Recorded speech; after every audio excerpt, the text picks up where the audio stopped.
योगीजन जे ध्यान लावून बसतात ना, त्या ध्यानाची विधी सांगणारा हे भजन आहे, निर्गुण भजन. याच्यातले प्रत्येक शब्दाचा अर्थ आपल्याला समजेल का?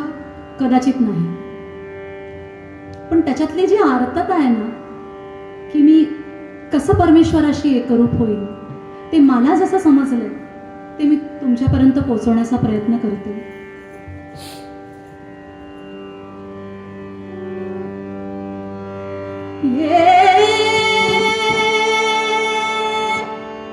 निर्भय निर्गुण गुण रे गाऊंगा गाऊंगा, हा निर्भय निर्गुण गुण रे गाऊंगा गाऊंगा, हा निर्भय निर्गुण.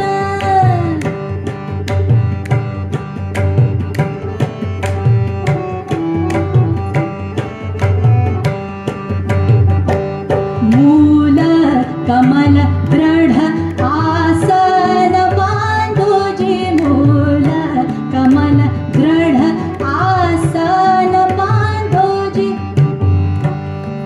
आसन दृढ करा म्हणजे मूलाधार चक्रावर ताबा मिळवून आसन लावा आणि उलटी पवन चढवा चढाऊंगा. कदाचित कुंडलिनी वर सरकेल असा त्याचा अर्थ असावा असं मी अभिप्रेत करते. मूल कमल दृढ, मूल कमल दृढ, मूल कमल दृढ आसन बांधोजी, उलटी पवन चढ़ाऊंगा चढ़ाऊंगा, मैं निर्भय निर्गुण गुण रे गाऊंगा गाऊंगा, हा निर्भय निर्गुण. मन ममता को स्थिर कर लाओ जी, मन ममता को स्थिर कर लाओ जी.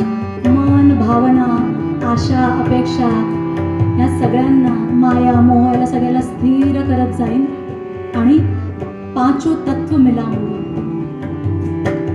मन ममता को स्थिर कर लाओ जी, मन ममता को स्थिर कर लाओ जी, पांचों तत्व मिलाऊंगा मिलाऊंगा, मैं निर्भय निर्गुण गुण रे गाऊंगा गाऊंगा, हा निर्भय निर्गुण.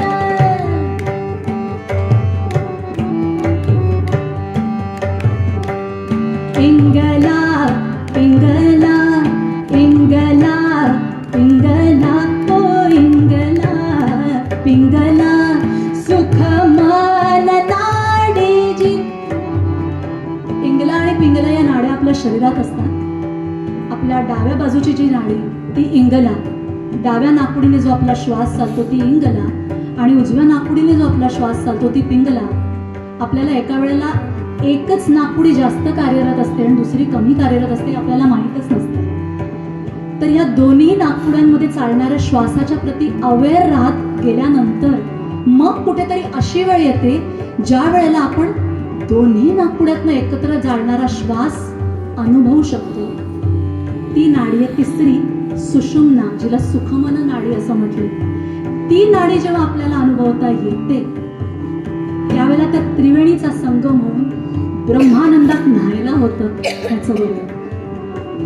पिंगला पिंगला सुख मन नाडी जी, इंगला पिंगला सुख मन नाडी जी, तिरवेणी पर हा न्हाऊंगा न्हाऊंगा, मैं निर्भय निर्गुण गुण रे गाऊंगा गाऊंगा, हा निर्भय निर्गुण.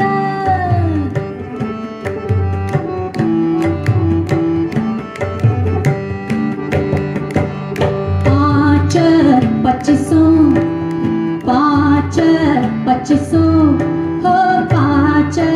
पच्चीसों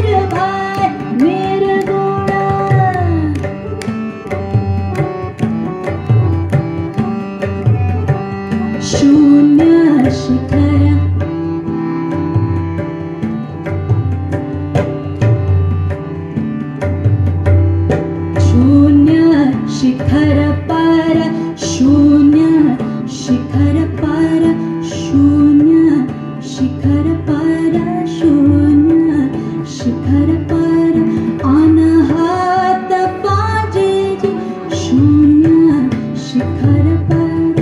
इतकं आपण जेव्हा परमात्म्याशी तादात्म्य पाहू शकतो, पावता येतं, त्यावेळेला कुठलाच आवाज ऐकू येत नाही, अनहत नाद ऐकू येतो जो आपल्या आत वाजत असतो.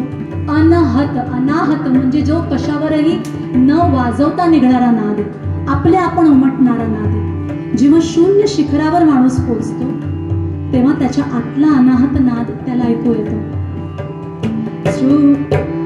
शून्य शिखर पर अशून्य शिखर पर शून्य शिखर पर अनहत बाजे जी शून्य शिखर पर अनहत बाजे जी.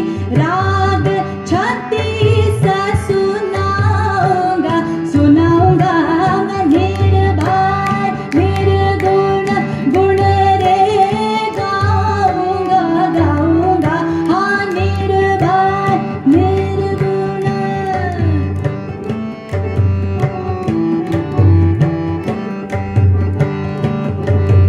संत कबीरांच्या रचनांचा अभ्यास पंडित कुमार गंधर्वांनी नंतर खूप केला. त्या अनेक रचनांना त्यांनी संगीतबद्ध केलं आणि त्या रचना गायल्या. ही रचना सुद्धा कुमार गंधर्वांच्याच आवाजातली, त्यांच्याशी एक वेगळीच स्टाईल, त्या फोक बेसला एक वेगळीच उंची देणारी.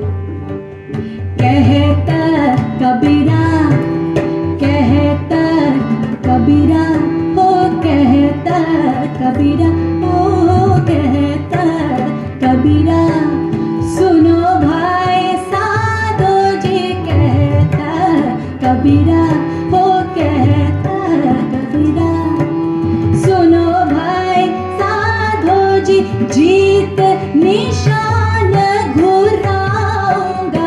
मी म्हणत राहीन, मी हे सांगत राहीन की तुम्ही किती सगुण सगुण म्हटलं तरी तो निर्गुण आहे आणि तो असा प्राप्त होऊ शकतो. जीत निशान